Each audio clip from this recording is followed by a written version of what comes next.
May 24th, 2016, to order the meeting of Blanc Charter Township.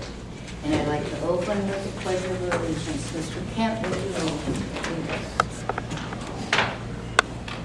I pledge allegiance to the flag of the United States of America and to the republic for which it stands, one nation, under God, indivisible, with liberty and justice for all. And now if you take a moment of silence, please.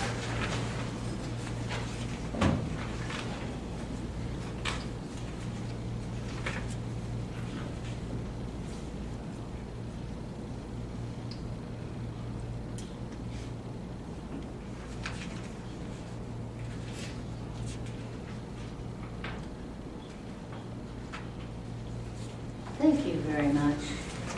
Now I'd ask for a motion to approve the agenda. So moved. Is there a second? Second. Okay, thank you. All in favor? Aye. All opposed? Motion passes. The agenda is approved. Public comment, is there anyone that wishes to speak public comment? It's all yours, Ed.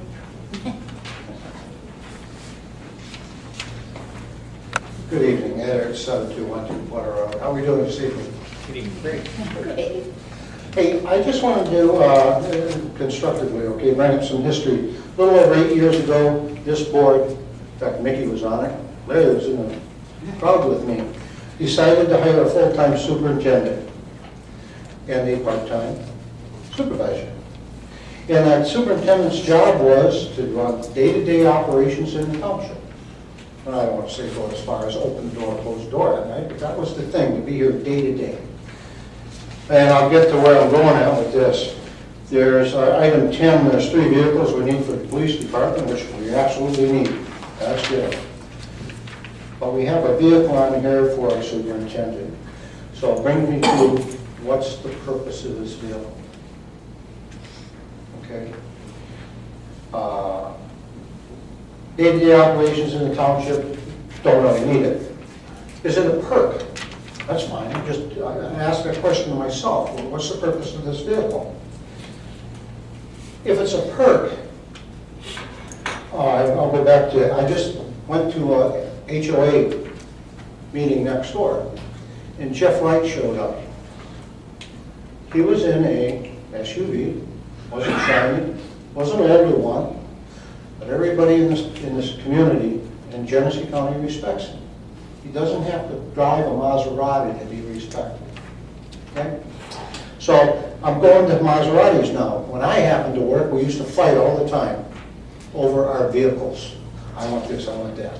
Finally, it came down. We would end up with an auto allowance because some guys want to drive Maseratis. Company won't pay for it. Some guys want to drive Pintos and save a little bit of money, but take the expense check.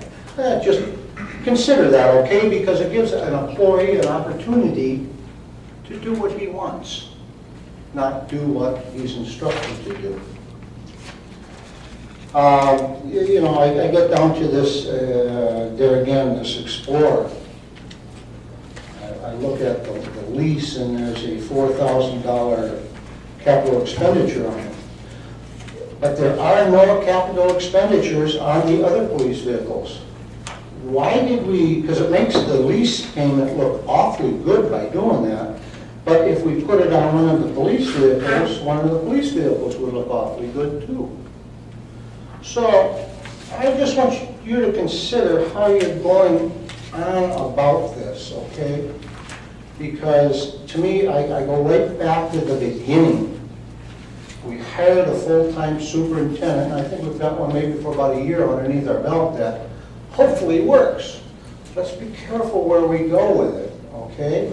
And that we make it good for everyone. Thank you. I think that'll be covered when we come to that item on the agenda. I'm sure it will. Thank you. Now, anyone else for public comment? Anyone else for public comment? Anyone else for public comment? 3 times now, public comment is closed.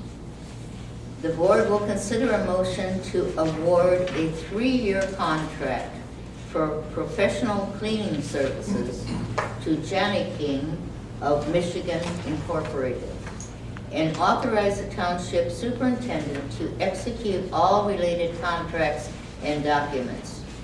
The amount is for $2,082 per month. This price does not include other services such as the tile floor scrubbing, carpet shampooing, and window cleaning. These services are a la carte and will be ordered by the township staff as needed. Madam Supervisor, thank you.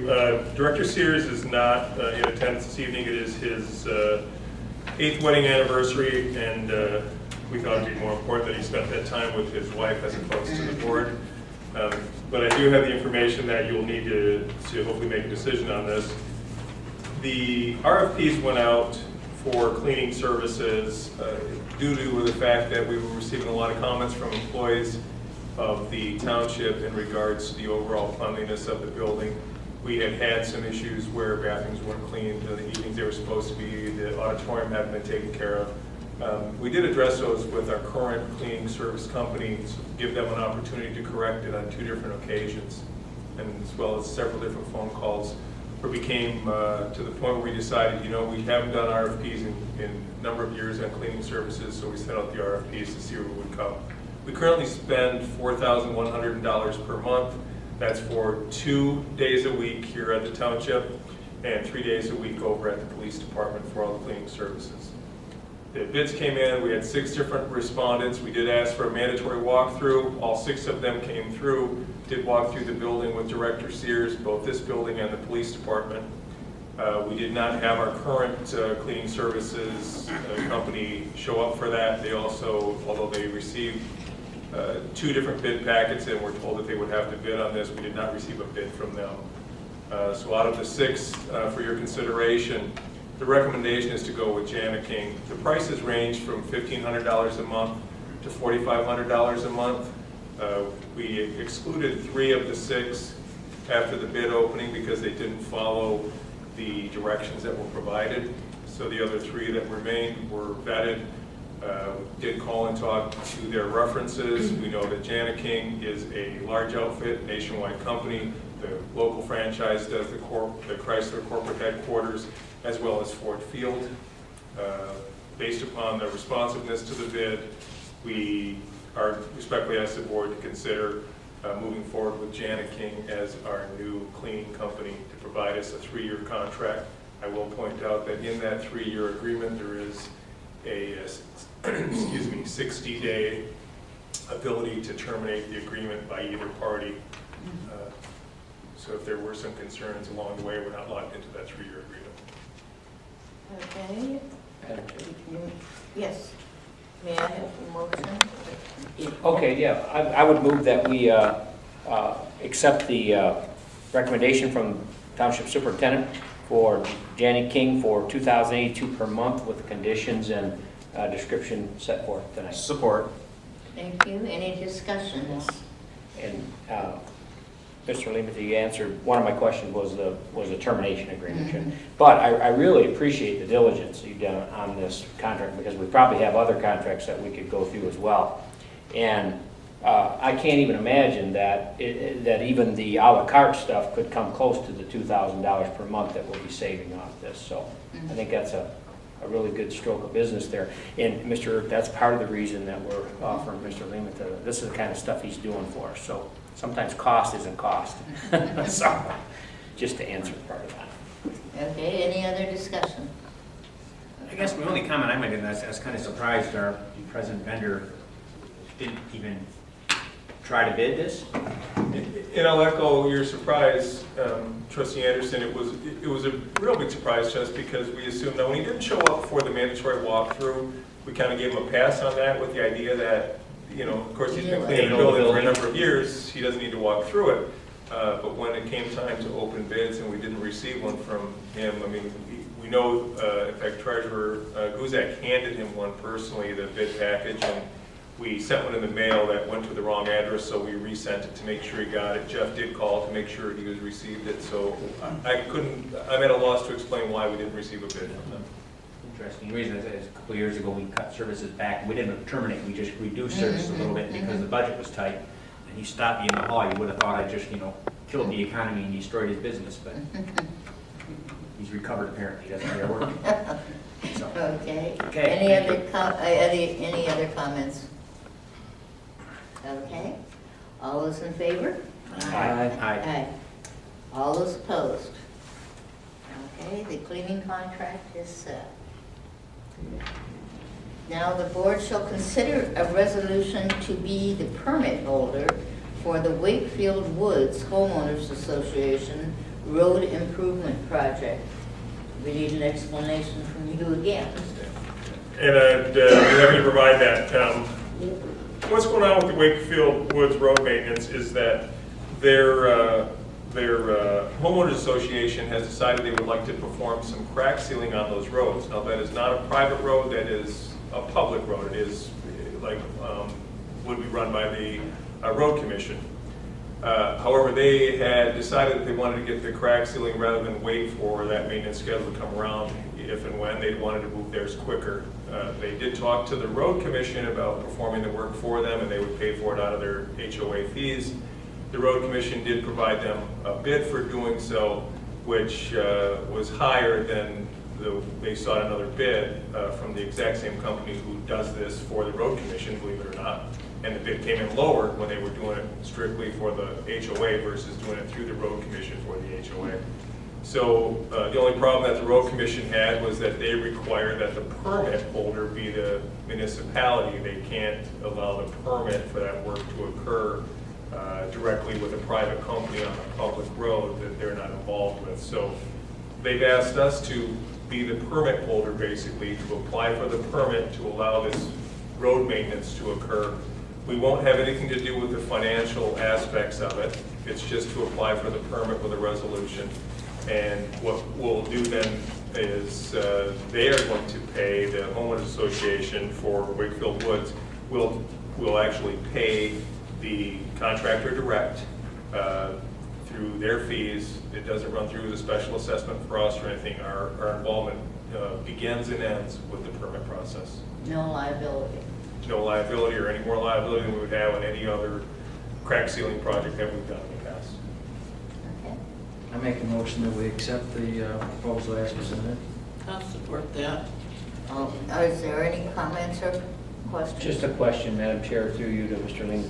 Did they indicate how much less percentage-wise or anything like that? Did you get a feel for that? I didn't get the price on that, and I don't know if Director Sears received that from or not. I know when they called us to ask us about the permit, they did. I think this gentleman here could, if you want to find out, I think he'll know for you. Very good. Okay. Good evening, I am Robert Mather, 5230 Rolling Hills Drive in the subdivision. I have a bid sheet here from the Highway Maintenance and Construction Company. That's the company that is going to do it. Is this something that you're interested in? Did you give Jeff one of those? We should probably keep it if we're holding the If I can permit. get a copy. Yeah, That's my- I think Jeff's got one, right? Jeff has one. Oh, then we're good. Okay, as long as he has one, that's fine. Yes, Do you have the bid from the county in there? That's a question. I do also. Okay, can you just tell us what the two bids were?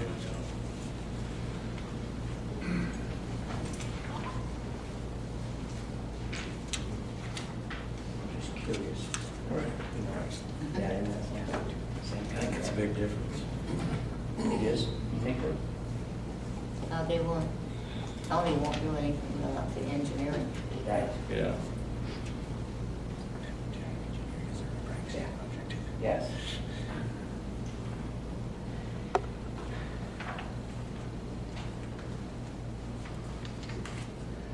The Genesee County Road Commission bid is $94,500.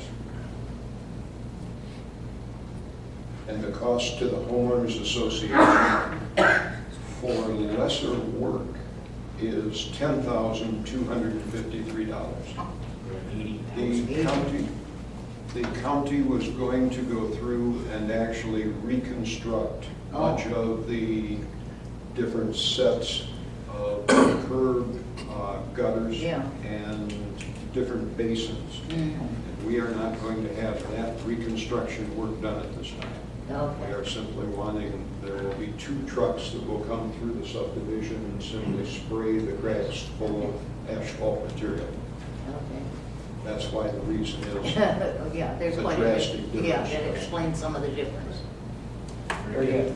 Thank you, I appreciate that. any other questions? I just want to say good job to the homeowners association. As far as I've been on the board, I think this is the first type of project I've seen like this come through, done in this way. The county used to never allow it, wouldn't even consider it, so I guess the county's kind of coming around to the idea, and the homeowners association willing to work a little bit. It's gonna be a win-win, if you will. Yes, and we wanted to maintain those roads prior to them disintegrating anymore. And then requiring it. And I also want to thank all the board, if you're the ones that are responsible for the maintenance that's been done on Wakefield Road, because it's a great improvement as to what it was. The pothole patching was the only thing that was going on in the past for the past 3 or 4 years. Just recently, in the last 2 weeks, they have come through with a tar strip, which covers most of the potholes. I appreciate What it. was your process for getting the county to go along with this? I mean, what were the steps you had to take? I actually had to approach the county first through the Atlas Garage, find out who was responsible for doing this sort of thing, then begin the process with Jeff Sears in your department back here. The coordination between all 3 of us, funding it ourselves, was probably the thing that got it over the bridge. This could really save people a lot of money. Thank you. Yes. Thank you very much. Good job. Thank you. Madam Chair, I think you had a motion and a second, and this will be a resolution. That'll take a roll call vote. Mrs. Hoffman? Yes, Mr. Guzik? Yes. Mr. Anderson? Yes. Dr. Reardon? Yes. Mr. Kent? Yes. And myself, yes. motion is approved. We now go on to the board shall consider a motion to approve the annual renewal of the financial service support fee with BS&A software for the period of May 1st, 2016 to May 1st, 2017 in an amount not to exceed $27,752.17.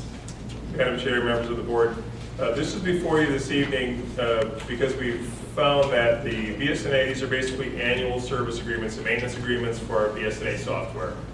Typically, there are 3 different modules that come due at various times throughout the year. So this has, in the past, come to you 3 different times per year to just approve one piece of the module. The next module comes up, they had varying due dates. We thought it would be much more efficient to get them to prorate those so that we were all on the same due date with the May 1st due date. So what you see before you at the $27,752, some of those are prorated from other amounts with the goal of this is now only going to come to the board once per year rather than 3 times per year. It's just a more efficient way of handling the process. It's basically just the annual maintenance agreements that we need for the software. Thank you for doing that. Because honestly, I know what BS&A does. I've talked to Robbie. We need the software. They do got great programs. I got tired of seeing that on the agendas. Yeah, well, So that's this it. will It clean looks- that up a lot. It adds some confusion, especially folks who are watching that say, well, didn't we just approve Yeah. the BSA thing Yeah, 3 just months 2 ago? months ago, we approved X number of dollars for that. Yes, so I definitely like that. Thank you very much. I'll say, do we have a motion on this? Or? No. No, Okay, so just moved. say, Second.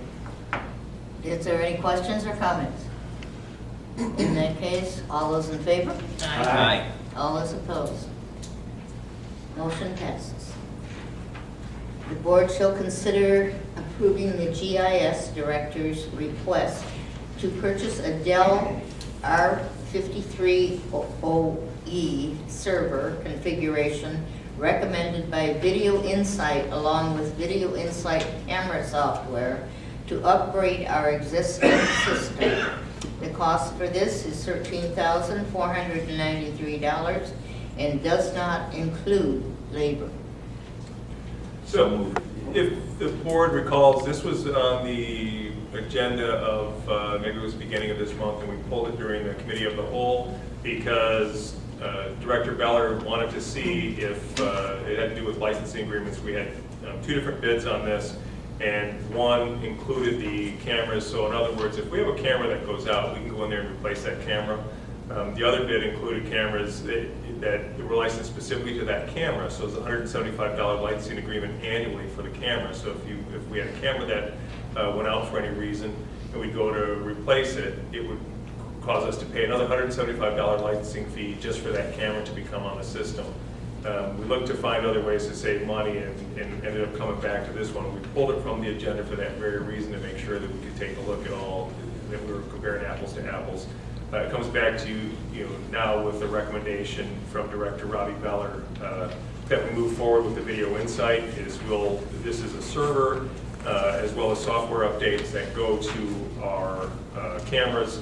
This is for the security footage for both the township general offices and the police station. The cameras are monitored by the police department 24 hours a day. As part of our overall security exercises that we went through with Chief Wiles and the police department as part of our ALICE training, we uncovered some areas that are going to require some additional cameras. The servers that were operating these things were over 9 years old, and we realized that we needed to upgrade it. We wanted to provide the safety and security that we would expect from Grand Lake Township. Okay. Is there I'll make that motion. Support. Thank you. Any questions or comments? Hearing none. All those in favor? Aye. All those opposed? Motion passes. Next, the board shall consider granting the rezoning request for the Speedway gas station located on Hill and Ollie Drive, as recommended by the Planning Commission. Zoning case 644, Hill Road rezoning. Officer, is that office service to GC, Jill, or general? I thought it was. It's office service in the back Okay. of the property, Okay. maybe why it's Office confusing. It's general service. commercial in the front, and they are requesting general commercial in the back to match. Okay, that makes sense, thank you. Okay, now it's time for you, gentlemen.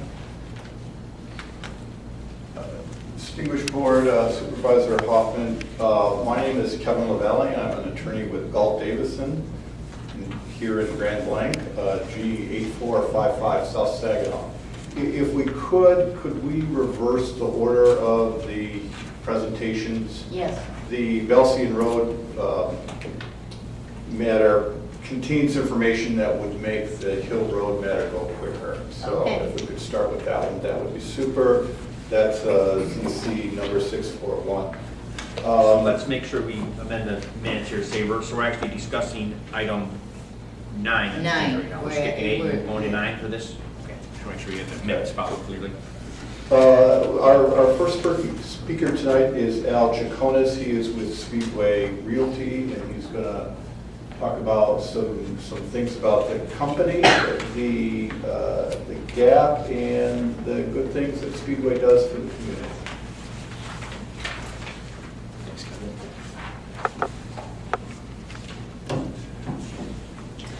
Good evening.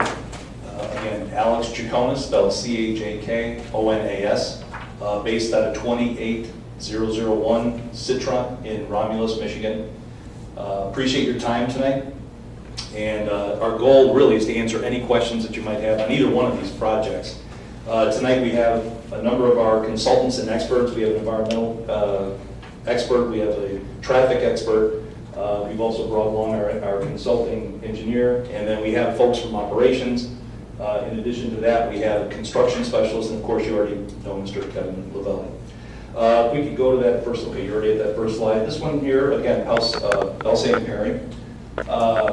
We really felt that this location was a very good location for our particular type of business. Mr. Spike Pearson was the one that brought it to us. This actually came to us after we were looking at the Hill Alley Road first. But if we can go to the next slide. Just wanted to kind of say, why why would we pick Grand Blanc Township? We believe that it's underserved, and everybody should have the presentation in front of you if you're following by the slides, just in case it's hard to see there. What we project is 16.3 million gallons are available in Grand Blanc Township alone. Now, how do you get that number? It's not a pie in the sky number. That's what I do. Before we go after a property and spend $3 to $4 million on an investment, that's not including land, that's just putting the stores together. We really have to have our T's crossed and our I's dotted so we get a return on our investment. As you see, these are all company-owned stores. So you take the population of Grand Blanc Township, which I have as current numbers of 35,705. You times that by 80%, and 80% is the eligible drivers in that particular community. Then you times it by the annual use. Now, this is an average of 571 gallons, okay, on an annual basis that somebody will spend on fueling their vehicle. So with that being said, you come up with the 16.3 million gallons that are available in Grand Blanc Township in general. 1 mile radius. This is what blew me away, and it was just an amazing number. And I got to talk to a number of people before on this. There's 3.3 million annual gallons of demand available in a 1 mile radius of this particular location. So that means that there is a need in that particular area. How we get that number is we're going to take, again, the amount of residents in the 1 mile radius, which in this particular case is 7,156 residents in the 1 mile radius. Times that by your 80% that we talked about earlier, eligible folks that drive, and the average annual gallons that you spend is about 571 gallons. So you're going to see a number in a slide or two, and that's the gap number. The gap number literally is a supply and demand number. These are numbers that we get from a site called STDB, Sites to Do Business. So it's not our numbers, it's not my calculations. This literally is coming from a neutral group that has already put these numbers together, the demographics together. And then when you see the gap number, you're going to see it divided by 2. Well, we'll get to that here in a second. If you go to the next slide, very please. This is another thing that's very important that we look at in this STDB report. Let's take the total businesses just in a 1, 3, and 5 mile radius. You can see that there's quite a bit of businesses as you hit that 3 and 5 mile radius. Again, in employees, there's 641 employees just in a 1 mile radius. You can see how it's dramatic as it jumps to 3 and 5. And your total residents. This is that number that I alluded to before, that 7,156 number that had to do with the 1 mile radius. If you go to the next slide. This slide here, I live and die by.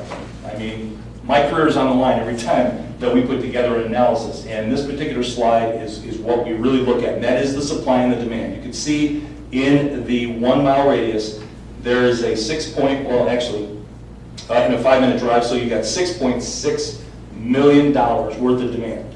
So if you divide that by 2, which is, I know prices of fuel just went up a little bit, but the average price of fuel was at $2 a gallon when we did this. You divide it by 2, go back to a slide or two, you can see how that's a checks and balances on the 3.3 million gallons. So it totally balances out on those. So very important number to look at when you're looking at supply and demand. Again, we would not invest what we're investing if we did not feel that there was a need or a demand. If you go to the next slide. I've been with Speedway for 26 years, and this is probably the most proud that I am of what we do on a day-to-day basis. We work within the communities. What we work with is Children's Hospital in certain areas, and then we also work with the Lurie's and all of those hospitals that we work with. Raising money in our particular convenience stores is all spent in that community. It's not a general fund, and then it's disseminated by somebody in a corporate office. This literally, the money that we raise in those communities stays in those communities. So that's a Children's Hospital. Just to give you just a couple stats really quickly, in 2015, $10.3 million was raised, and again, for all of those specific areas.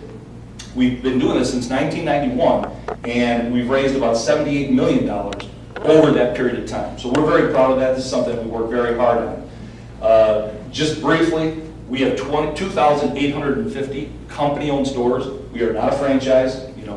I can't go out and say, I'm Al's Speedway. It's all company-owned, corporate-owned. And the reason why I'm so proud of that, and I yell it out loud, is because we have standards. Our quality assurance is very, very good. One of the best. From where we started 26 years ago when I started to where we are today, very proud of the progress that we've made as a company. We serve 4 million customers a day. So that's nationwide. And we are east of the Mississippi. Again, strict standards on QA. A store like this will employ 15 to 20 employees. When you add in benefits to those employees, we're looking at $15 to $16 an hour. So we do have medical, dental, and so on. In addition to that, I started off as a store manager. So there's opportunity to be able to move up. So over the years, if the right position opens up for the right person, there's opportunity to move up in the company, again, as a corporate. And again, we talked earlier about the $3 to $4 million investment. So if you go to the next one, I think, yeah, this just kind of gives you an overview of where the location is today and how far the nearest gas station is. So I'm just logistically looking at where that competition is, you can see that there is a void that we believe that needs to be fulfilled there for the customers themselves that live in that area. I believe the next slide is yours, Eric. Or is it? Okay, will you bring back up? Kind of move up. Thank you.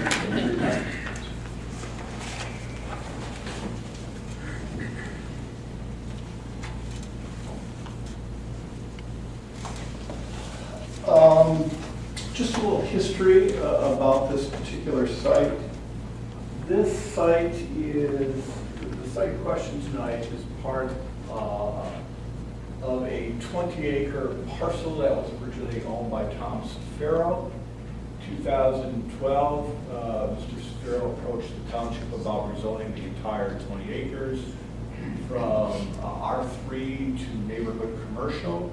After a series of meetings with the Planning Commission and I believe the Township Board, it was agreed that 9 acres of this 20 parcel would be rezoned to NC. The issue before us tonight is roughly a 4-acre portion of that Speedway seeks to rezone to general commercial. And I will explain the reason for that. This is a conditional zoning request, and to understand the basis for this request, we need to talk about some terminology.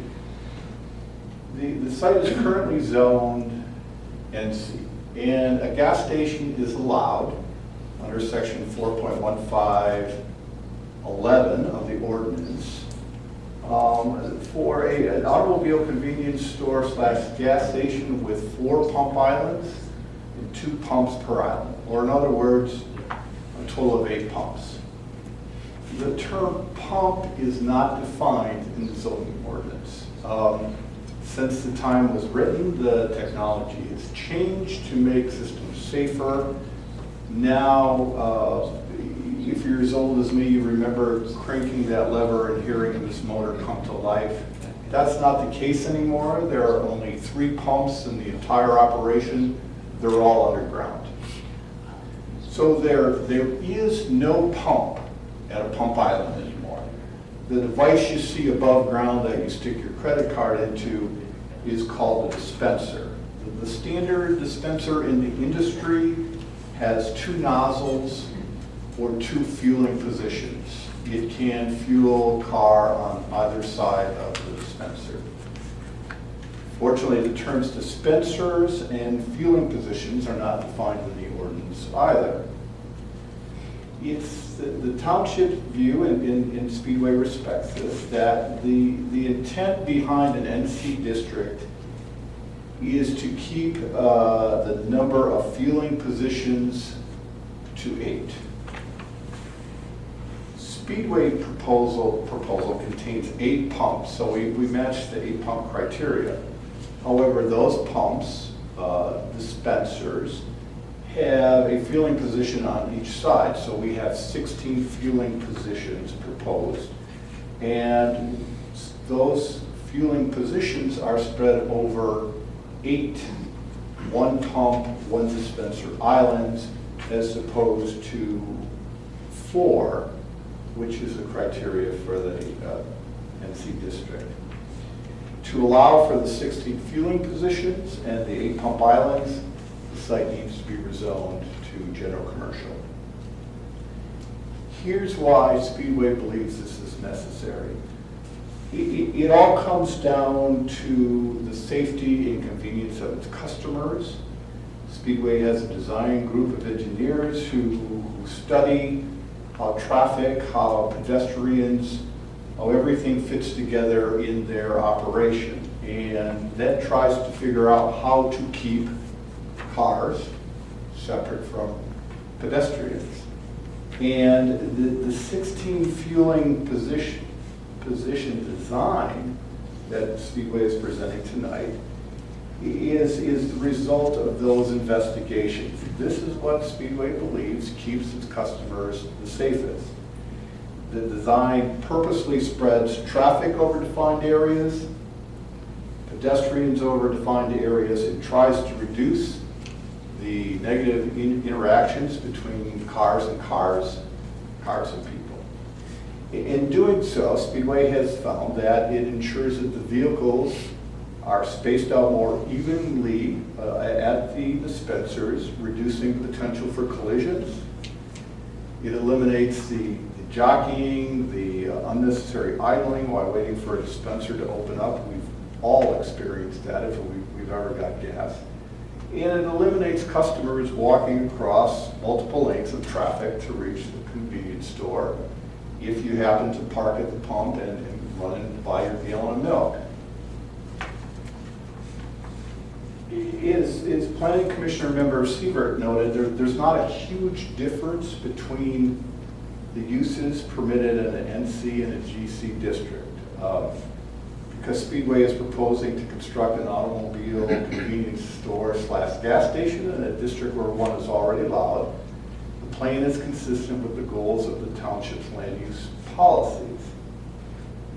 The number of pump islands and fueling positions only becomes an issue if it creates some detrimental condition for Speedway's customers and the residents of the township. One is obviously increased traffic. Gas stations are a particular beast. They pull the majority of their customers from existing traffic, so it's not a matter of build it and they will come. They're already on the roads. So that's the people that Speedway would attract. And Speedway doesn't believe there is a difference in the amount of traffic that's generated between a station that has 8 fueling systems or positions and 16. And Eric Trippy of Parsons Engineering, a traffic engineer, will discuss that issue in his presentation. At the Planning Commission hearing, there was a lot of discussion about the potential for all 16 fueling positions to be busy, full at the same time. And during that discussion, we stated that Speedway doesn't want all 16 fueling positions to be busy. That's why we have 16. If you have to wait for a fueling position, you're not going to come to our station. If you, it's not safe or convenient to have a number of cars filling all these fueling positions at the same time. We want to spread the traffic out. We want you to be able to drive in. If your gas tank is on the left-hand side, we want you to be able to pull up a pump so you can get a nozzle on the left-hand side. If it's on the right-hand side, we want you to find an open position where you can fuel it on the right side. It's not safe or convenient to have all the fueling positions busy at the same time, and so Speedway has designed a system that believes that reduces the potential and makes it safer and convenient for its customers. And as the Planning Commission minutes reflect, we talked a lot about this. The 16 fueling positions are not about maximizing the number of customers that can be served at any one time. They are purely about making those customers who are being served safer and making it more convenient for them. With that, I will turn it over to Eric Carter. He is the engineer, and he can tell you much more about the site than I do. Eric Carter with Y Engineers, WEIHD, 10505 North College Avenue, Indianapolis, Indiana. What we're proposing is their standard 3900 prototype, which is around 3936 square foot, plus or minus, and 8 dispensers. The dive-in configuration. We've got a drive off of Perry and a drive off of Belsey. This has changed since we went through the planning. We moved the drive up to line with the church drive. That was one of their requests, the planners. We've got approximately 25 spaces. The tank location, underground storage tanks will be on the right side here. We've got a dumpster enclosure and a storage shed for recyclables. Both of those will be the same material as the building brick, and providing dry detention for the site, water quality for the surface water, via the office roll mechanical unit that pretty much separates the What suspended. is the gray part that's just past the pumps? That's right. Yeah. That's concrete. You want concrete over your tanks to protect the tanks Oh, than the asphalt. It's more structural stability, okay. and that's the same as for the drives. Easier. This is concrete for the entrances, and then they have concrete up in front where the cars park. This is the elevation, shows the brick building.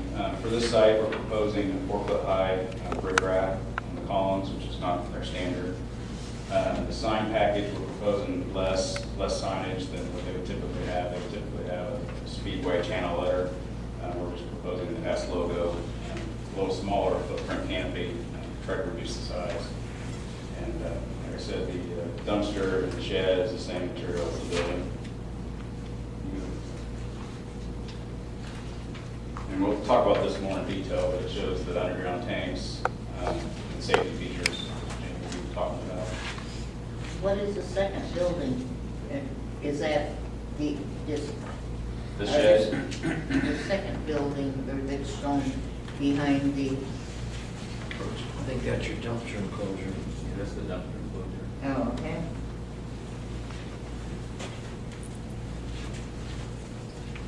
we've got a slide here showing what the proposed landscaping will be. A lot of landscaping. I know there's been a lot of talk about lighting. This slide shows where the lights, their lighting package is LED, and they're the night sky compliant. The down lighting, when you get to the property line, there's maybe half a foot candle of light compared to the higher foot candles underneath the canopy for safety. It's kind of hard to see. This here, the other side of this building here, see. See the property line is pretty much no light, and as you go toward the canopy, it's a higher light for the safety and car speeding. This slide here just shows we've got the state-of-the-art tanks, canopy, and the office world I talked about is up here. It's all the surface water will go through storm pipes through the water quality unit, which will separate the solids, if there's any trash in there, and intermittent oil drips, will be separated before it enters into the dry detention, which will store the water temporarily until it's released into the city's county storm system. It shows the dispenser layout and fueling stations that Kevin talked about earlier. I believe the traffic. Do you have any questions? Well, I mean, just a comment. I'm a frequent Speedway customer, And I primarily go to one place at Center and Bristol. And isn't that a 16-bay place? Does anybody around here know? I think it's Because 12, I think there's 6 dispensers, so it'd be 12 filling positions, I believe. Could be wrong, I was there a couple weeks ago, but yeah, maybe. I mean, my guess is I think it's 16, but because I think you have 4 islands, or 4. My comment is that I've had to wait. So I mean, I don't think that's an uncommon thing, is what you were suggesting. So just throwing that out there. I have a question too. I didn't know if I should save it till the end, but how many speedways have closed across the country? Like what happens? Really, I don't care how many have closed. I'm just worried about if any close here. What happens to the building? Do they just abandon it or what? Absolutely not, no. And I handle, by the way, I handle surplus property, which is exactly what you're talking about. And those historically are non-core stores, meaning that they're either landlocked and we can't make them more of a prototype than we're presenting tonight. So we sell, those particular locations and stuff. But absolutely, we try to turn those locations as quick as possible. The Speedway has grown over the 26 years that I've been there. We literally have continued to grow, whether it be through acquisition, or in this case, we're trying to purchase a, property that's, that's a standalone, for a new facility. Or we try to buy property adjacent to Lake Hill and Alley Road, where we're gonna, make it a more state-of-the-art. But that's a great question. That really is a great question, because I handle those particular locations. Historically, there are stores that just did not hurdle the ROI because they were landlocked, and they just, we have shareholders that we enter to, and there has to be a certain return on investment. Those didn't make it through that process. What we do, to even go one step further, environmentally, we clean those up. We will not sell those properties until we get an NFA from either the county or the state or both. So they're clean properties. When it gets handed to me to sell, they're clean properties. Would they work on that right away? I'm thinking Absolutely. of the one that we had, not a Speedway, but another gas station we had in the city. And it was atrocious, and it was it sat there for, it seemed like forever. You know what, if I could ask, can I have you come up? Sure. And talk, because we have an expert that is hitting, you're hitting the wheelhouse right where she's at, so thank you for the question. That's an excellent question. Hello. Hi. Jenny Rosner. I'm with Practical Environmental Consultants. I'm a senior hydrogeologist, and I've been doing speedway work, environmental work for about 10 years now. So it's kind of a two-part question, because what Al was referring to were sites where there had historically been releases, which of course, you prefer that didn't happen. And that's what I'm going to talk about a little bit later too, is some of the new safety features that is trying to prevent that from happening. But historically, if it's a property where there has been a release, that is my job then to come in, do an assessment, look at the soil, look at the groundwater. There are often already samples that have been collected, so a large data set. We evaluate that and then decide on how to proceed with obtaining closure. Sometimes that requires putting in some type of active remediation. Sometimes that involves removing the soil. I don't have as much to do with the building, so I can't really speak to that. That is more in Al's department. But as far as obtaining closure, then we have to follow the DEQ's regulations. And when we get to a point where it's been cleaned up to acceptable levels, we either put a deed restriction on the property, which may state that you can install a drinking water well, or you have to, if there's any new building construction, you have to have engineering controlled if there could potentially be a vapor issue down the road. So it depends on the property, it depends on if there's been a release historically, if there are any impacts remaining. Do you take samples before you start so that you know what you're working with? Oh, that's a complicated question too. So, of course, because of the fact that you have to protect yourself now from a liability standpoint. Historically, no, that was not always the case. There'd be times where somebody would just buy a property, put up a building, run a business, you close it, you find out, oh, well, there could be something here like, say, a chlorinated solvent, which we all know is not in gasoline. So historically, that has happened. Speedway, I also do that work for them too, the due diligence, where we will look at the historic use of the property. We will go out and collect samples so that we have a baseline. Okay. I just want to, I assume part of your question related to the underground storage tanks at the site, what happens to them? Underground storage tanks are highly regulated by state law. You can temporarily close a UST system for 30 days if you intend to reopen it within a year. But during that time, you have to maintain all the leak monitoring equipment and make sure it doesn't leak. If you have no intention of ever operating the UST system again, it has to be emptied within 30 days. It is considered permanently closed at that point, and it has to come out of the ground. So it's pretty quick. You're not going to have a site where there's some USTs with products sitting in the ground. They're either temporarily closed or they're permanently closed. And if they're permanently closed, they have to come out. I like that part a lot, but I'm also concerned about an abandoned building, the look of that. So you jump on that pretty fast, right? Yes.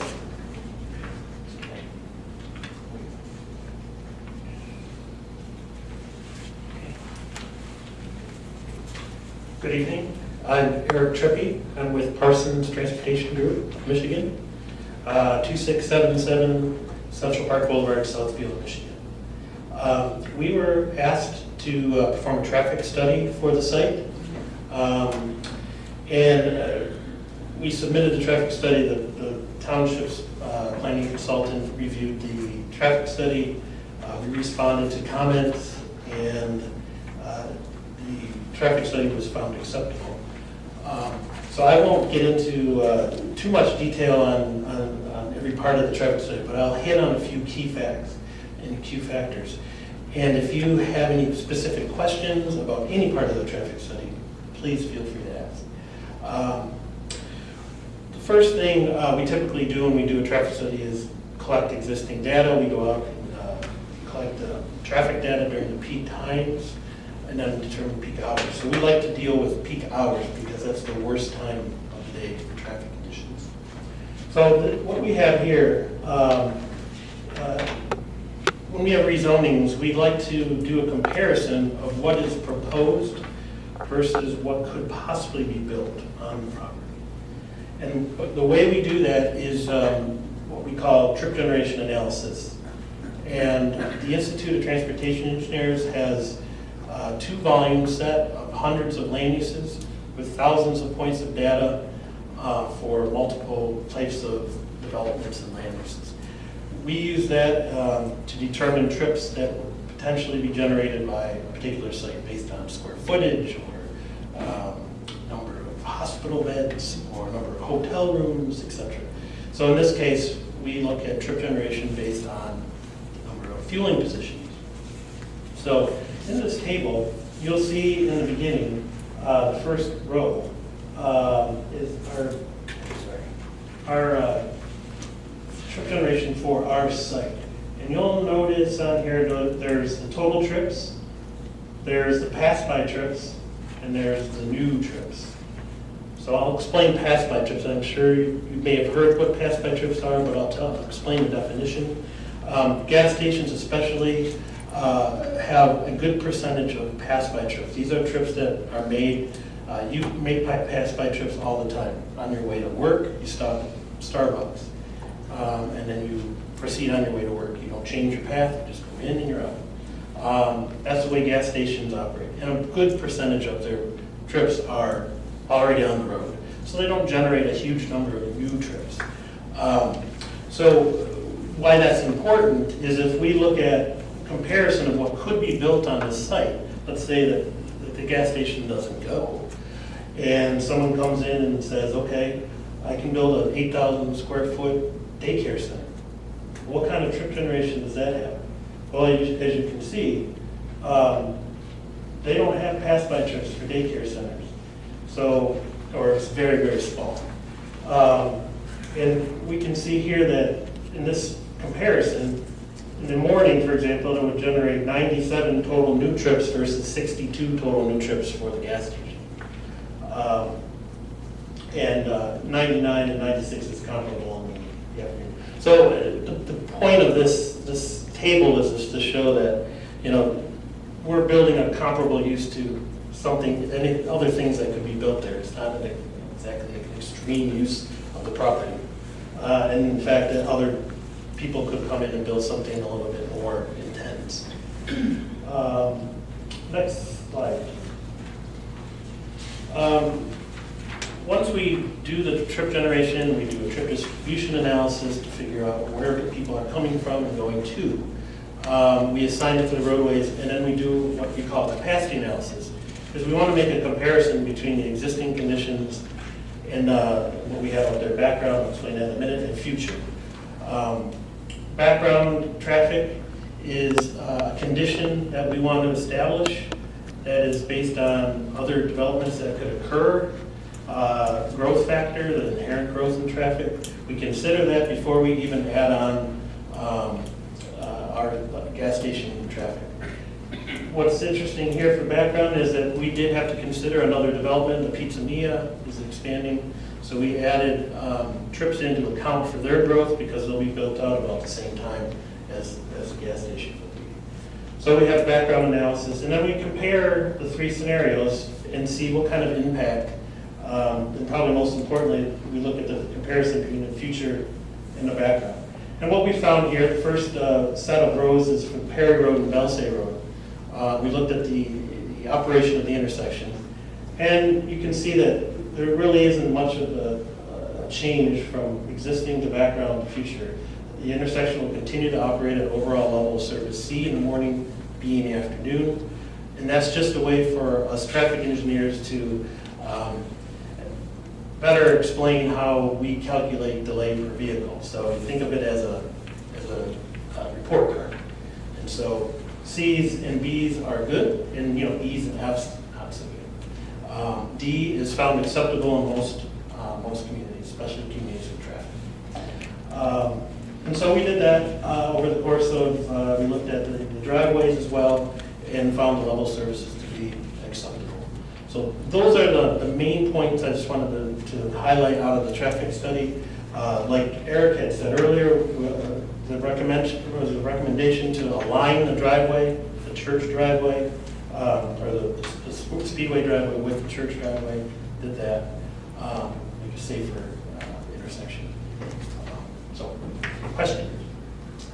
Yeah, I do. So, when is AM peak hours? I mean, the actual hours? The actual hours, in this case, was 7:30 a.m. to 8:30 a.m. We do traffic counts to cover a period, so we did traffic counts from 7 a.m. to 9 a.m. And then we do counts every 15 minutes, essentially. And then we find out we figure out what the peak hour is out of that 2 hours. Okay, and so the afternoon one would be what? 4 to 5 p.m. 4 to 5, okay. And when you do these studies, do you do them for a full year? I mean, No. We try to find a typical time period, a typical week, for example, where we say school's in, there's no holidays. We try to, obviously schedule dictates when we can, what a typical month or whatever would be, but we try to, the standard practice is to collect data for 2 hours in the morning, 2 hours in the afternoon, on Tuesday, Wednesday, or Thursday. Those are typical days, unless we have an analysis of, say, a shopping center where a Saturday might be, or a church where a Sunday might be a higher trip generation. But those are the standard practices: Tuesday, Wednesday, Thursday, 7 to 9, 4 to 6. okay, and one of my concerns is the school that's right there. I don't know how if this is going to impact anything, with the school, with the added. Well, we counted, or we projected, I should say. Are you talking about The middle school, that's right, has to be a stone's throw from that corner. Right. That's a little further. Right. Again, a lot of the traffic is already there, and so we're not necessarily impacting it that greatly. Yes. Well, I guess my first question, are you only referring to questions on the traffic study so far here, or are we at the end of this thing where we can, question the whole process. Well, I can handle the traffic question. but Okay, anybody- and my question's more about zoning and the partial split, so I guess I'll off lean on that. Okay. I guess that's it. Thank you. Oh, I'm sorry. No, I meant for traffic study.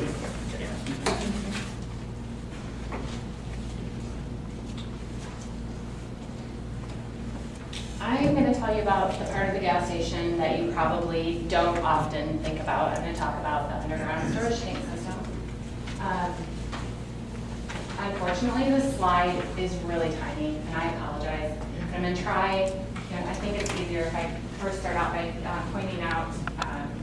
So this is a cutaway here of the underground storage tank. So when you had asked about what this area was right here, here's our concrete right here. So basically this drawing has just taken the top off the concrete and is showing you all the components of the underground storage tank system. So just want to point that out. So what I'm going to start with is when a delivery occurs, you can see here that we have the tanker truck that pulls in, driver gets out, puts out his cones, safely blocks off the area. And again, this is something that Speedway studies ahead of time, the ideal location for the tanks to be for safety reasons, but also for convenience for the truck to pull in and pull out, and then for cars to still reach all the fueling positions. So we're gonna start with the tanker here. So you see we put the cones out here, the driver gets out, hooks up his hose here to this fill port and begins filling the USTs. So each of the fill ports here has a bucket, really tiny bucket there. They're usually 5 gallons or 15 gallons at any time during the filling operation. If there are any drips or any leaks at the hose connection there, those buckets are there to collect that. So basically, fill the USTs here. The 3 USTs that are proposed at this location are all double wall fiberglass. Historically, tanks have been made out of either plastic, single wall fiberglass, or steel. Technology has come a long way. Nobody wants to have contamination, soil or groundwater contamination. The people who live near the station don't want it. Speedway doesn't want it. It is not cheap, or is it quick to clean up. So all of this new technology makes it so that the likelihood of contamination is a lot smaller than it used to be. So significantly smaller because of things such as a tank sump. So this right here is what is actually on top of this UST. There are several safety features that are in this tank sump. So at any time, this blue right here is the product piping line that goes back to the dispenser. So say you're filling up your vehicle and you wouldn't even know that this is happening. There may be a pinhole sized leak or something that, whether the piping had an issue and was manufactured, or from age, or who knows. But the thing is, the blue around here is double wall. So if there's any type of leak inside that piping, the product actually runs back to this tank sump here, and there are monitors in this tank sump.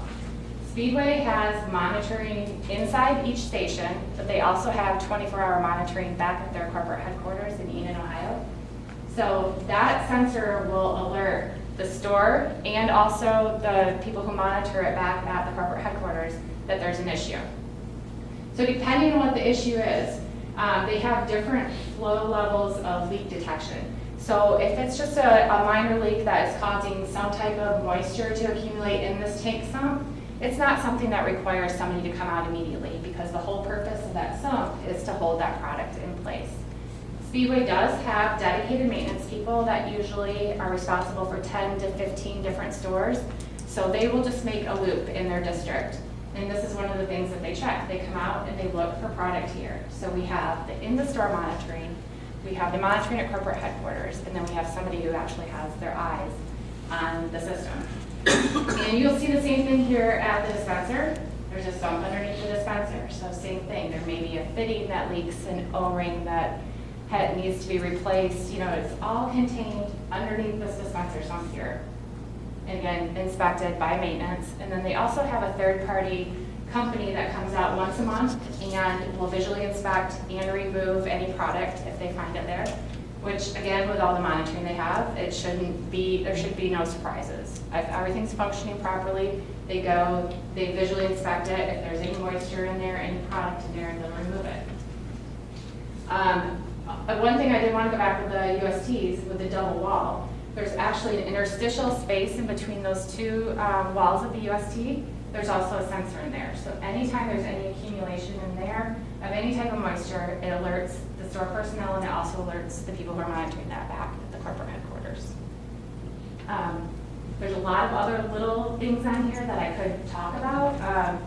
Does Well, anybody can I- have any can I ask you a questions? question? Sure. What happens if there is a break in the first wall? I mean, So there's a monitor in okay. between. So what do you do?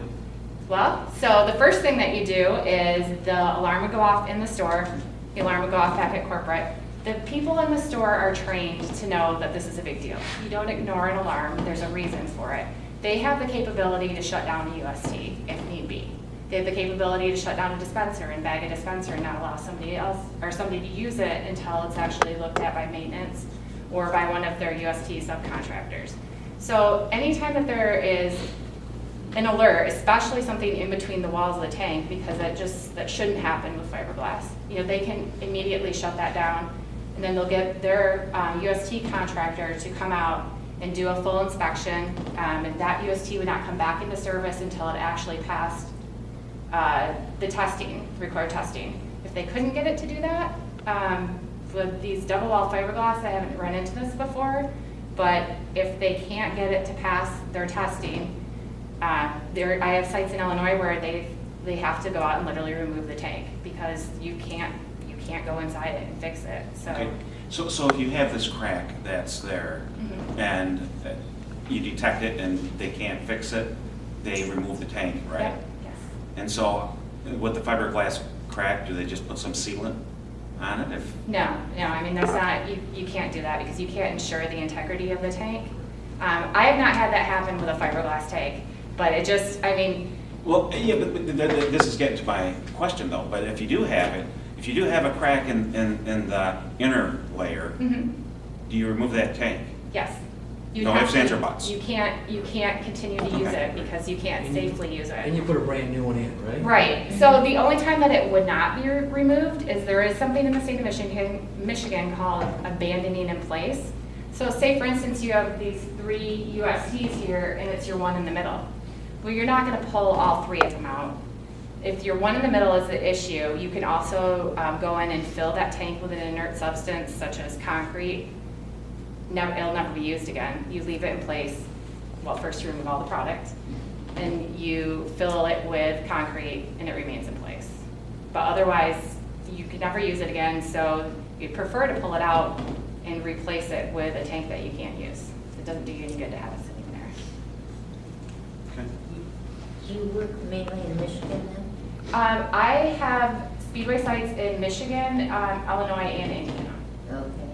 Yeah, since the 2005 regulations went in, have you known of any leaks? I mean, since they started with the fiberglass and Well, so the majority of the new incidents that get reported in Michigan, new releases, 2 things. It's either a customer runs into a dispenser or drives away with a hose still in their gas tank.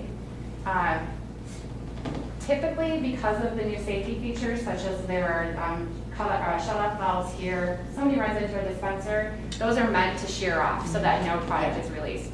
There are still times where you may get a few drips. We often will go out to those. My company's on call 24 hours. We also use companies such as Young's Environmental, which have the capability to come out and respond right away also. But the majority of the new incidents that get reported in Michigan are actually during property transactions or construction. So I buy a property, I go out, I do my due diligence to make sure that the property, I know what's there when I buy it, and you'll find historic impacts from perhaps there was like a steel tank that was there in the past, or Speedway will go to rebuild a site and, they go to remove the tanks and there'll be the older tanks that weren't the double wall, and they'll find that there was a release there. They didn't have the type of monitoring that they do now, so you don't find out about it until something like that happens. But that's what, I didn't think there was anything since since the fiberglass or since the 2005 regulations went in with new tanks that had. And that was the intention of the new Yeah. regulations, so. Anything else? Anything else? Anyone? I Okay. got some general questions about the site. I'll start. Go Okay. back, I think it's your 8th slide on there. It's labeled existing aerial zoning on the top. I think it's number 8.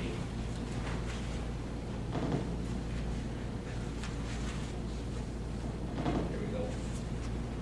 Okay, so the parcel we're talking about is approximately 4 acres, or just over 4 acres, which is site, labeled on that slide as site, and highlighted or bordered with the yellow border. It's a total 9-acre parcel. You guys are just purchasing the 4 acres of that 9. So the remaining 5 is gonna stay neighborhood commercial. And still on the market. Correct. Okay. And the reason I'm thinking about that, and just to the board here, is I was on the board in 2012 when this was first discussed, when it was all zone residential. That was a large R3 district. And the intent was to put approximately 9 or 10 acres there, zone neighborhood commercial, hoping to attract some type of a business, preferably a small retail grocery store or something like that. And that property sat there since 2012. In fact, we even pre-approved a conditional rezoning for a store for the developer, and that never materialized. Are we kind of landlocking that remaining 5 acres? Who's going to build in that, what type of business are going to attract to that 5 acres?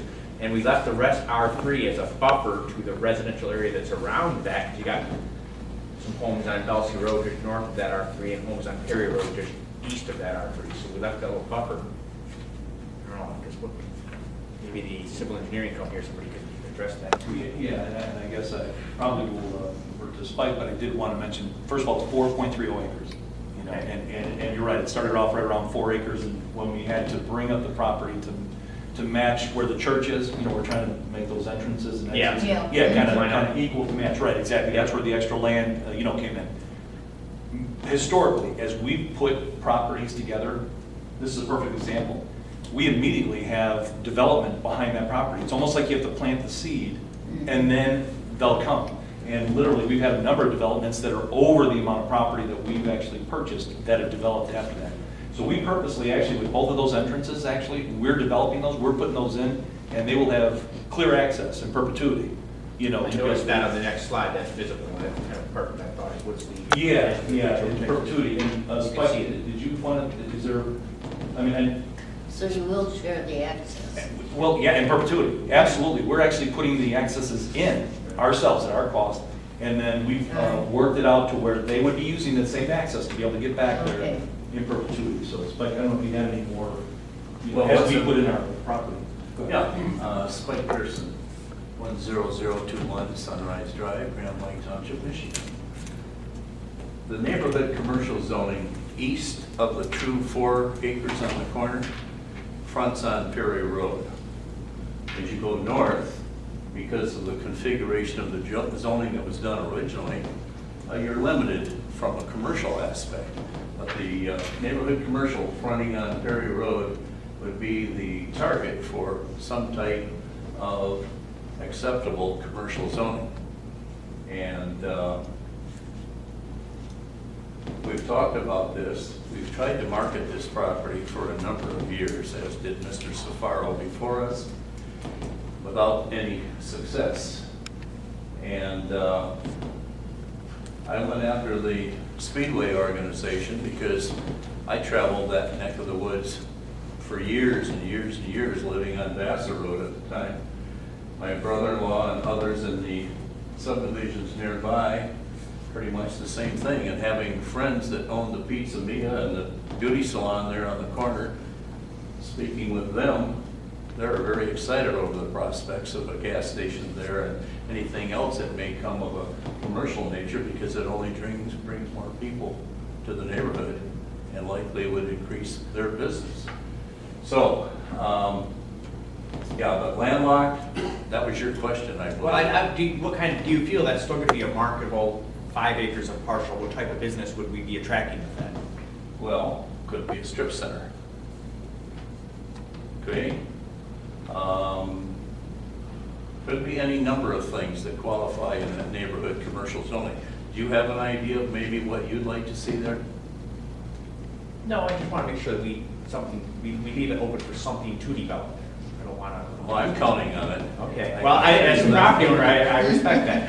And that's just kind of, I want to make sure we're not overlooking that. I want to make sure that, you know, maybe it'll be another fast food place, which I don't really want, but I can see it fitting that zoning. Strip mall I hadn't envisioned yet, or some type of, I don't want to basically create another section, parcel of land in the township that's unattractive to anybody. Well, we certainly don't either. I have the owner of that property here in the audience with me tonight, and he wants only the best that can occur there, so.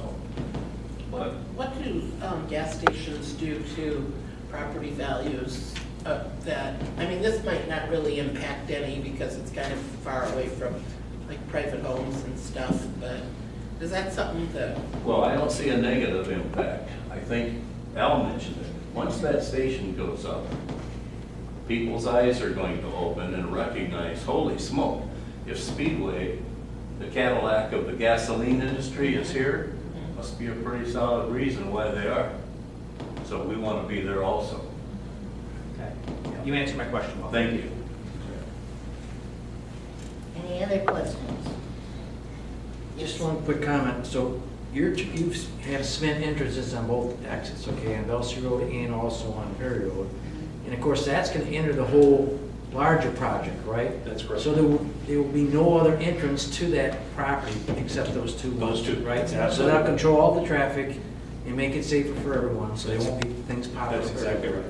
And that's all cement, and you did that on purpose, so that way they can build their road farther back, you know, to their section, Absolutely. right? Yeah, absolutely. That's just the infant stages of working it to the, Right. You're exactly right. Yeah. So I commend you on that, that's a great idea. Yes? Madam Chair, I actually have a question for Attorney Laddie through you. At these hearings, and Trustee Bennett isn't here, but I thought he mentioned that these were somewhat contentious with residents. They were, and actually, I'd like to have Jill Bain from Clear Zoning weigh in, because I think she and or her staff were at each of those meetings, and there were several presentations from the applicants. And before Jill speaks, I know that the applicants had done a lot of work trying to explain to the residents in the area what the positives were and what the negatives were. And judging by the audience tonight, I think they were pretty successful at explaining both locations. But Jill, can you offer your thoughts on what some of the fears were as far as the initial concerns of the neighbors, and then how they were mitigated? And also, I think maybe shed some light on the offer of conditions that may affect, I guess, the potential development in the surrounding, basically. Right. Well, that is a perfect segue, actually, because that's what I was going to start by just reminding you that this is a conditional rezoning request. The state of Michigan has, through its planning legislation, zoning enabling legislation, allowed communities to rezone a property conditioned upon certain factors, and those are things that are offered by the applicant. We are not able to ask them for any additional conditions, but they, through their attentive listening, can offer them themselves. Jill, can you turn on the mic or speak louder? I can speak louder. I think the mic's on. It's on. I'm just probably Okay. a little quiet. Okay. Sorry. And so that's true. We've had a couple of gas station applications, as you know, before us recently. But when the folks from Speedway were here at the Planning Commission meeting in May on the 9th, we had the meeting, we had a public hearing, and for both sites, the questions from the audience were fairly similar. People were concerned about the environmental impacts. Primarily, I would say that's probably the largest concern that people raised, and I thought that, and I think that it's evidenced by the lack of participation this evening, that the Speedway representatives discussed the environmental aspects of this in good detail. They had a lot of good information about newer technology and all of the sensors and things that they discussed again this evening for us. Some of the other questions that people raised, they wanted to know about screening, they wanted to know about buffering, they wanted to know about noise and traffic. And I think that the Planning Commission felt that by and large, the concerns were addressed. And again, it seemed from the meeting that we were at in May 9th meeting of the Planning Commission that most of the folks were at least as satisfied as they could be from that. And I think that that's evidence that we really don't have a significant contingent of people here tonight that still have outstanding concerns. So I would be glad to answer any other questions that you might have. Yes. Madam Chair, through you, either to Mr. Laddie or possibly Curzon. The property to the north, behind the gas station itself, the building, the store part, there's a considerable chunk there that still is going to be general commercial, kind of to Larry's point. Does this zoning request only permit this one commercial structure on that general commercial, or could they actually develop that little piece behind the building as a general commercial? This request from the applicant, their Yes. condition that they've offered is that they only develop a gas station on this That site. locks that Correct. 4.3 acres into general Yes. commercial, no other Gas gas. station only. Yeah, that's a Correct. good concern, that was Yes. a concern I had, and I'm Right. glad that that's the case. Yes. Because I think that answers, like you guys said, you must have done a very good job at the planning commission presentation, because I had heard it was Yeah. quite a few people there. What's a good question? It doesn't have a bearing on my decision, but what's the value, kind of the assessed value of a site in a building once it's complete? Does somebody know from your organization? Do you want to see this? Yeah, Steve Rice, I'm a division project manager. 250 Verona Drive, Springfield, Ohio, working on our corporate office. Just construction itself is about $3 million. Okay. Plus the cost of the land. And I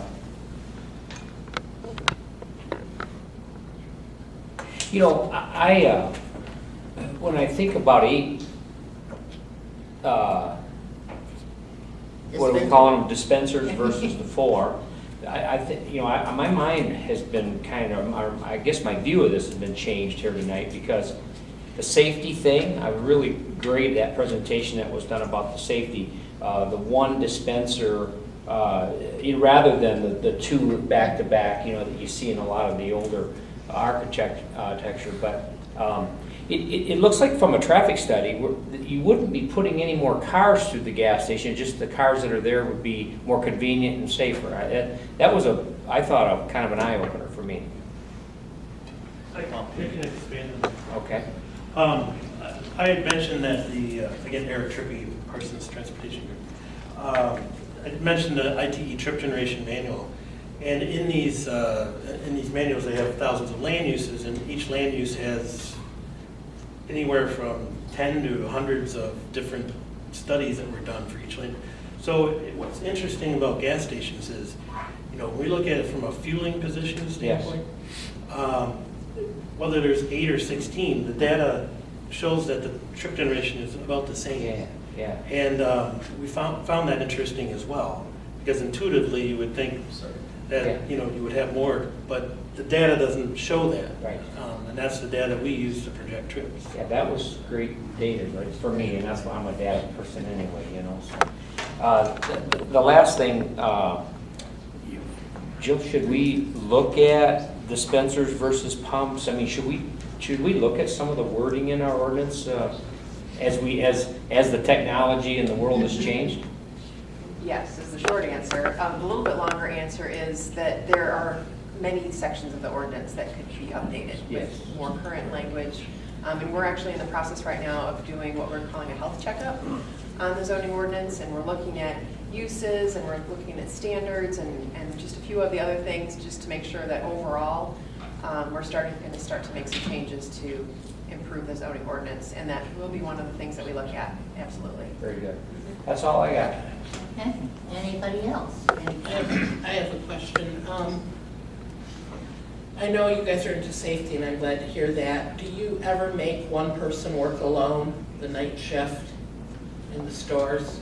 Because I think that's a, And I've got Steve Rice here also from operations, so he probably can elaborate more on that. And I'm glad you brought that up because we're a 24-hour operation. And in that 24 hours on the third shift is probably the most critical shift that we have because you are getting things generated for the rush. Doctor, you talked about it earlier, you know, I mean, when you were there, and there were a lot of dispensers filled up, probably during the peak period, I would assume. But with that being said, now you're ready for breakfast, you're ready for coffee, you're ready for your fountain drinks. In addition to that, there's a lot of cleaning that goes on the second shift.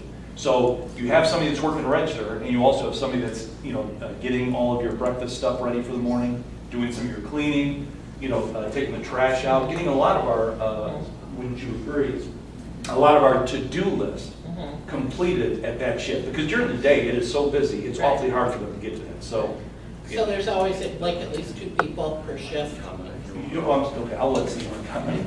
Thank you. Sorry, Steve Rice. It's really demand-based.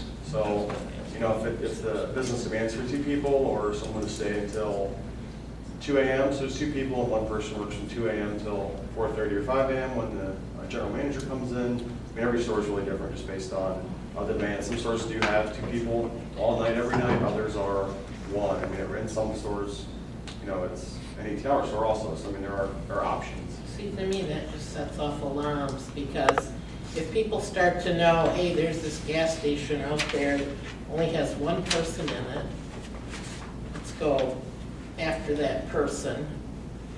I don't like that idea. I mean, I can't speculate on it. I mean, we do have, like Al had mentioned, over 2,700 stores. I mean, I was a division or a district manager a handful of times around Ohio, and I mean, there's unfortunate things that happen during the day, during the evening, across the street. I mean, it's the world we live in, but I don't think we can, kind of stop for that, I guess I'm surprised if you're so interested in safety that wouldn't be a priority too. No, it very much is a priority. It's really just based on, is there enough work in the store to have 2 people on all the time and make sure the business stays profitable, similar things we talked about earlier. So it's always a concern. I mean, we do have very good security systems and cash handling measures and things of that nature, very good lighting, as was discussed, so a lot of deterrence to make sure that crimes don't happen in our parking lot. Yes? I'd just like to make a motion to present this, to accept this proposal. Is there a second? I'll support that. Okay. So, Clark? Yes. Just so I'm clear, this is a motion to amend the zoning ordinance by accepting a conditional rezoning of the property from its neighborhood commercial to general commercial. And that's on item 9. 640. Yeah, item 9. And to accept the conditions as offered by the applicants. Yes. And also to adopt, I think as for exhibits, we'll adopt all of the submissions submitted by the applicants as well as the report by ClearZone. That'd be great. Larry? Question and comment. Yes. When does the corporation plan on breaking ground on the station if approved? It would likely be 2017. It's kind of the target. We're still going through the due diligence phase, but it definitely would not be this year. So 2017 would be the year. 2017 model year? Or model year, I'm sorry. I'm working the automotive industry. Today was a very long day, as you can tell. Would we want to attach to this motion any kind of timeline? Because I know, and it wasn't the same applicant, it wasn't the same developer or anything, but we've approved these site plans for this parcel before that 3 years later never happened. I just wanted to point out, that was one of their conditions, was that they would begin construction within 18 months. It will begin within 18 months. Okay, I saw that, so that is part of that, okay? Before Jill steps away, Jill, are you satisfied with the motion that was made that it Yes. describes accurately the? I think so. Okay, go ahead. Thanks, and more. Go ahead. Okay. And then the next thing I had was just more of a comment A little bit more. to people that made the presentation. I live in that 1 mile radius. This is going to be almost in my front yard, okay? And I wasn't dead set against it, but I definitely was not in favor of it. You guys have made it extremely difficult for me to be able to say no. Done everything well, I think the presentation's well, And now I have to go home and tell my wife I voted yes. So. No, thank you.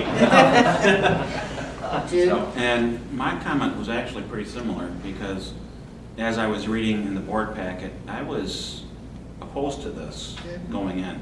But I found your presentation persuasive. And I think the lack of residents here demonstrates that I think you probably did a pretty good job. good looking development. It was so thorough and complete in all phases that have been questioned that we really appreciated it. Should this be roll call? Yes, ma'am. Okay, Mrs. Hoffman. Yes. Mr. Guzik. Yes. Mr. Anderson. Yes. Dr. Reardon. Yes. Mr. Kent. Yes. Myself, yes. One down. Next. Now item 8 on the agenda. It should be significantly shorter. I'm ready to make a motion on that one, too. Just a couple questions. One question is, why did we want to flip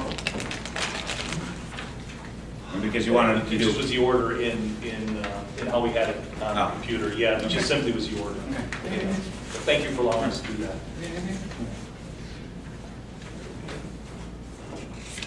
Well, does anybody care if I make a motion on it? Or do you I'll wanna- support. Okay, fine, then we can go ahead. Motion, Questions support, start and- discussion. And that's a fine way to do it. If you want to just, you got a motion on the table, you for discussion, you want to ask specific questions. I think we have to identify the request and the parcels and the conditions as well. And maybe Jill could kind of shepherd the process along as far as the applicants are concerned, but. Sure. This one was, I think, a little bit of an easier concept to discuss because there is an existing facility there at this site. Again, another conditional rezoning request. The similar conditions that they only use the portion that they are requesting for the gas station and no other uses beyond that. Again, that the construction begins within 18 months and then it's essentially similar to the site plan they're presenting. And I should note that both of these will go through the site plan review process with the Planning Commission and the Site Plan Review Committee. There is an existing facility on the site, on the portion that is zoned general commercial. And I think that the Speedway folks they did a really nice job with the Planning Commission explaining what's there now and what they're planning on doing. But it is the portion that's just to the north that's zoned off of service. And it'll be a small portion of that site that'll be used for the expansion of the gas station facility. And I'll let them give their highlighted summary of that.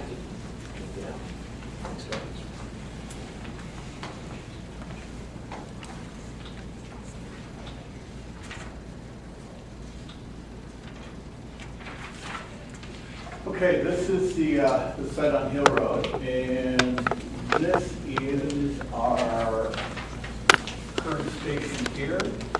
It's zoned general commercial. There is a truck bed firm, they install truck bed liners, line X, that's currently at the location. That will not be operating from the new location. We are moved to another site in the township and will no longer operate from the site. To make this project work, we need to extend the convenience store back onto this particular property. And to do that, we need to have that property rezoned to general commercial. Couple things about this site. As most of you know, it's an old Action Auto site. It's been in use as a gas station since 1987. Al describes it as tired. I would use other adjectives, but I'll go with his. We need the adjacent property to rebuild the site we want. If the property is rezoned, we would demolish the existing facility and replace it with a smaller building. The existing building is approximately 6,362 square feet. We would reduce it to 3,900 square feet. USTs would be removed and completely upgraded to a type that Jenny talked about. The tanks have been around a long time, don't have the latest technology. We'd like to address that.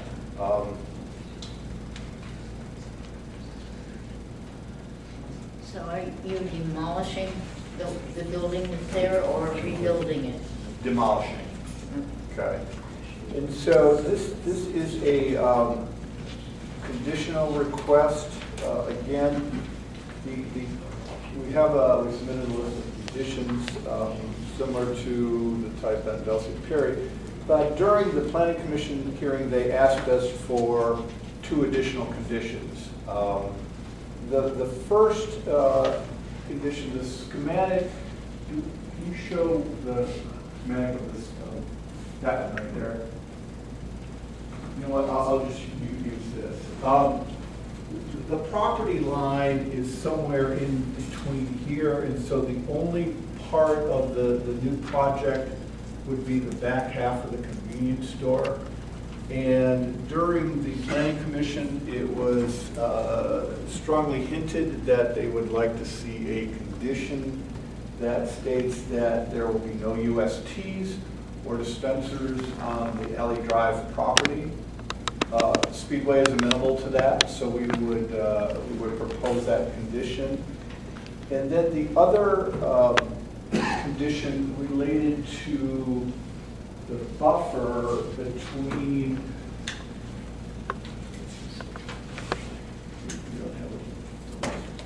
the trees up here on the north side of the property that's adjacent to the residential area. For Concord Green, we actually met with representatives of Concord Green this afternoon over at the police station. We've had 2 previous meetings with Kathy Lane on the issue, and Speedway, it was a very productive meeting. We discussed a lot of things. And as the outcome of that meeting, Speedway would be willing to submit a condition that we would agree to maintain that buffer of 110 feet. So that would take in not only those existing trees, but Speedway is also proposing to add some additional trees per the request of the residents in that area right there. So we would not only keep the existing buffer, but we would make it bigger. So that area will not have any structures on it, will not have any tanks on it, it'll essentially be vacant. Correct. Okay, thank you. Can I ask a question Councilor about that Bacon. particular section right there? I'm very familiar with this area, and I looked at it recently, knowing this would come to us. First of all, I agree that that property, the overall use of this is going to change much, basically just moving the building back a little bit. Directly behind this present building, the property slopes down quite rapidly, and there's almost like an unintentional natural detention pond, if you will. Are you proposing kind of filling that in, grading that out, and planting trees on there? What's that going to do to that water runoff and all those residential homes that are actually at a lower level than that present gas station is right now? We're going to create any situations where there's going to be... Eric Carter, Wine Engineers, 10505 North College Avenue, Annapolis, Indiana. We are only filling the area needed for the building. Everything else, it'll tie down to existing grade, so this will stay in its natural low area back here. And then everything that's the roof, the pavement, concrete, the canopy is going to be going through a storm system that will go into the existing storm sewer along the east side of the property. So we're actually reducing what is going there now directly to that low area. But if we start filling in this low area, you have to remove the trees, and that's That's what I wanted to be clear, because I want to maintain that, if you will, not... Yeah, you're better off not filming it. Right. Right, and that's what they're gonna do, they're not gonna touch it. Okay, I wanted to make that clear. That's a good point. The existing building's up about 80 feet, and there'll probably be another 40 feet of tie back into the existing, and then the 110 feet that we're proposing will remain as is. Yeah, just a comment. Thank goodness. I mean, this is an eyesore, and this is, I'm very happy with this, very happy. So, just thank goodness. Earl? And it looks like also on Alley Drive, you put another series of trees in there, because I know it's pretty open. When you drive in there now, you can see all that structure. But it looks like you've got that light green tree structure. That's all new trees, right? Yeah, there's a green belt requirement that we're. Right, so that looks awesome. Mm-hmm. And unlike the previous Yeah. development, that your Speedway's gonna own that whole parcel. Right. Okay, and no intentional development. Yeah. Yeah, I just wanted to talk about opposition. Earlier this year, the Planning Commission entertained a special land use for a gas station at 4501 East Hill Road. And that project appeared on the agenda for February, March, and April, and it was discussed at all those meetings. There were a number of citizens that spoke at all three hearings in opposition, and there was also a petition submitted to the township with 530 signatures opposed to that particular special land use. In the public hearing on this site, we had, I believe, 7 people who spoke. They really weren't opposed. Most of them had questions about things they didn't understand. So this afternoon, we met with 6 of them and went over all this stuff for an hour and a half. Had a very productive meeting, and have told them that we would meet with them again before the planning or for the site plan approval. So for opposition, it's very good. We've kept it small, and it's not like the other hornet's nest that was. The work that you've done is commendable with the neighbors. Thank Right, you. and I want to thank you for all your hard work with that association, because I have talked to a few people there, and they're very happy with all your, looking at all their concerns and speaking with them. So thank you so much for doing that due diligence. Yeah, no, thank you. It was a pleasure doing that. We want to be a good neighbor. We want to be that person that they're proud to have there and stuff. That, a lot quicker on this one, but if there is any environmental questions or any traffic questions, we have slides, but I figured if there's any, no. I have a question not related to that, but I just want to ask it as long as you're here. So Speedway belongs to Marathon? I'll give you the whole, yeah, right. Yeah. Marathon Oil is a downstream company based out of Findlay, Ohio. And basically you have upstream and downstream. Upstream, explores, drills, pulls the crude out of the ground, throws it to downstream. Marathon Oil is downstream. They refine the product. And you're absolutely right. Marathon Oil has a customer, which is called Speedway. They own the retail arm of Speedway. So all of our fuel comes from Marathon, Petroleum.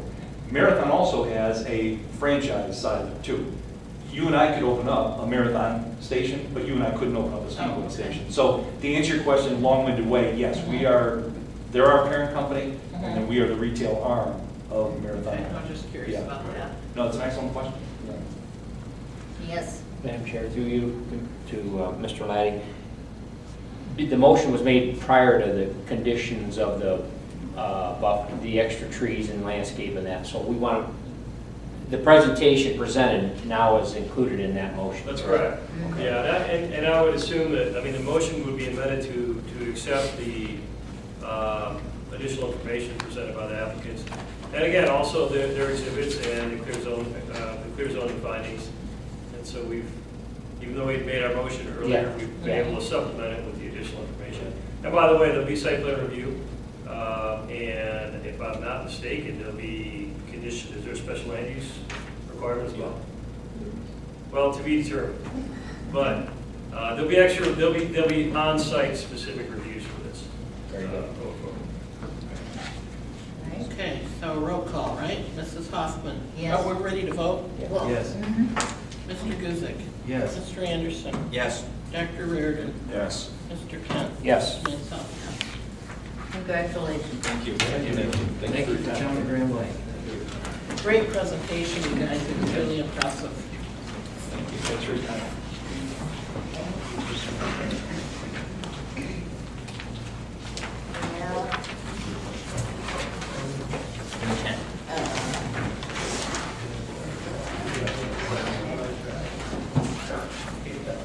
Now we move on to the car.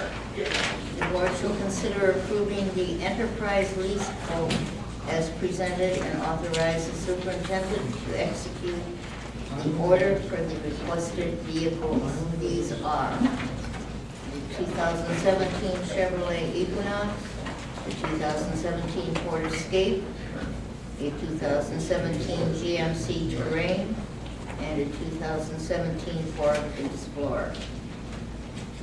Yes. I just have a comment. I was just curious if we could look at, instead of having a lease for our superintendent, just giving him a car allowance, and that way he could pick any car that he would like. And that way there wouldn't be any restrictions on, okay, can he take it here, can he take it there? He'd have his own car, we'd give him a car allowance, and it would make it a lot easier for him. And it's just another avenue that I think we should look at, and other places do the car allowances instead of providing a car. That's why I've been given mileage. Right, but this wouldn't be mileage, just be a car Yeah, allowance. this like is allowance. $400 a month. Yeah, right. Yeah. You could pick whatever you wanted, and we wouldn't, that way, no one can say, well, he's using a township car, but he's using it going wherever he's going, outside the city. How do you react to that? Yeah, that's fine, it's one of the options as well. I mean, realistically, if we're going to go that, and that's not uncommon, I would point out, in municipal managers' contracts at all, that includes a car allowance. In fact, if you just go online and look at it, you'll see that probably the vast majority do it that way, include a car allowance. So I'm certainly not opposed to that idea as well, and I'm thankful that you guys brought this forward in order to move forward. I certainly don't have any objections to that whatsoever. Does that affect like taxes and stuff for you? Will that hurt you? Not necessarily. I mean, when you get a car allowance, does it show up as income? Yes, but when you look at like GASB rules on what you should do, if you gave me a vehicle to use and I was allowed to use it for personal use, it's the same thing. You should probably be separating out what percentage of the use of the vehicle is used for personal, and then that would basically go on from a tax reporting standpoint on how much that I should contribute towards taxes on the value of the vehicle that would be used for personal use. So it's kind of the same. Yes, Larry. I've been putting some thought into that too, and again, I almost like, like hear your preference on it. But if we were to go down that route, I would not be ready to determine that amount tonight. Right, that's my. Because what we have to do is determine what a fair value is for that. Because, for example, the lease thing we're looking at here is the vehicle only. It does not include the insurance costs and things of that sort that are the intention of this perk or bonus was, bonus longer, it's a salary incentive, was to provide him with all of the above. So I want some effort put into determining that amount. But I'd be open to considering either or, because I do agree it would eliminate anybody saying, well, gee, he drove it to dinner in Clarkston. And, well, yeah, he did, but this is his vehicle. It kind of eliminates that. Would you be good with this Explorer also? Yeah, I mean, Either yeah, absolutely. Either way, it works for me. We ended up on the lease program because we are experimenting with the lease program. And if one thing tonight I would ask is that if we have some concerns or some questions about the superintendent's vehicle, then I would say let's set it aside and revisit it at the next meeting, because I think it's really important that we move forward on the 3 police department vehicles. And so if there's any questions whatsoever, I would just that eliminate that one vehicle from the motion if I were going to do this tonight. Right. Well, I want you to get your car. I do as well. That we just brought it up. I just want to make sure that we don't micromanage this to the point where we take away the intent of it. I don't think this board's going to do that, but. I mean, I'd be happy to put together, again, there's been some questions raised about it, so another 2 weeks isn't that critical, I would say. I mean, if you'd like more information, I will certainly put more information together, including what the government rules, reporting rules are about personal use of vehicles and that kind of things that you can make an informed decision. Madam Chair. Yes. And I don't have a problem with that either, but I think when you're putting together like Trustee Anderson said, the intent was to reward you for an excellent job. And so we don't want this to be a burden. And so I think you should figure out like the insurance, like estimated gas cost. I mean, not for personal use, but for township use. So you should try to maybe put that in there. I kind of think that's asking a lot of work for you to do over the next 2 weeks, when if we approve this, it's for your use while you're here. If you move on, or are moved on, the car still goes back into the pool. I mean, it's good, it's a 3-year lease, right? But we Or are they can open-ended use a leases? structure on 5-year leases, but they are open-ended. We Mhm. can bail out of it in a year if we so desire, Mhm. depending on where the residual is at. These leases are built with the idea that they want to make sure that when we get down to the end of our leases, or if we want to pull out in 3 years, especially for detective bureau cars, because with the idea that we don't want to have all the same cars, we want to be able to change them, and if they suddenly become recognizable as detective bureau cars, and we say, you know what, these are ineffective, we need to change them out. Enterprise will allow us to do that. So they built it so that the residual will have enough value left in there that they want to make sure that we're never owing at the end if we decide to pull out of the lease, or we want to change out 2 years and do a different vehicle. So, you know, the payments, that means the payments result probably a little bit higher monthly payment, but knowing that it's going to balance in the end on the residual. You know, I mean, it's, again, if there's any question whatsoever, I would much prefer that we pull it, reconsider it in 2 weeks, and move the police department vehicles forward. Can we still add that if it turns out that it's better for the lease, okay, after investigation, is allowable to still put it under the lease? Oh, yeah, we can add it any time. It's, Okay. you know, I think that we don't want to lose any time on getting the No. and police department vehicles, so I don't want to delay. I don't believe them. anybody wants to table No. the police vehicles, No, correct me if I'm no. wrong, so that's not at all a concern. Okay. Mr. Lighting, question to you is, this might not be in your area of expertise, are there any pros or cons that you see to doing this one way versus the other for the superintendent's car? No, I don't. It would be, I don't have any specific like insight one way or the other, frankly. I would like to know though from, and I know that you're going to find this out anyway from the finance department, what the benefits are to Dennis and also to the township versus us leasing a vehicle, potentially moving around versus him getting an allowance. I'm curious about that, but it's interesting. I would really like it by the next. So I would make a did we have a motion already on this one? No. No. Yeah. Make a motion, the board consider approving the enterprise lease quote as presented to authorize the superintendent to execute the order for requested vehicles listed excluding the 2017 Ford Explorer. Second. David, question. Do we write that up as excluding one car, or because it's not a motion yet? Or would we just say motion to approve those 3 cars? I think it's just a motion to approve those 3 cars. Yeah. Okay. So do you want to list the 3 cars I'm approving, the 2017 Chevrolet Equinox, the 2017 Ford Escape, and the 2017 GMC Terrain for the police department? And I'll Captain change, and detective. and I'll change my second to accept that. Okay. And Madam Chair, No, I'm I will also- abstain. Okay. Okay. I have no problem abstaining from that. Should we vote? I mean, should it just be? We can do both. The standard roll call. Okay. No need, did you say I no said need? no need for roll call. Oh, all those in favor? Aye. Aye. All those opposed? 5-2 with 1 abstention. I'm sorry, No, 5-0, 1 abstention. Thought by eliminating the Ford, you'd be all over that. No, you know, maybe I should explain. I've been advised that on any bidding documents for even my own, you know, it doesn't matter what brand or purchase. It's not a township I understand. advisory, It's a GM. it's my. Your employer's. Advisory. Yeah, your employer. That I should withdraw from any involvement in that. Thank you. All right. Dave, do you have any report? I do not. Okay. Mr. Levinson?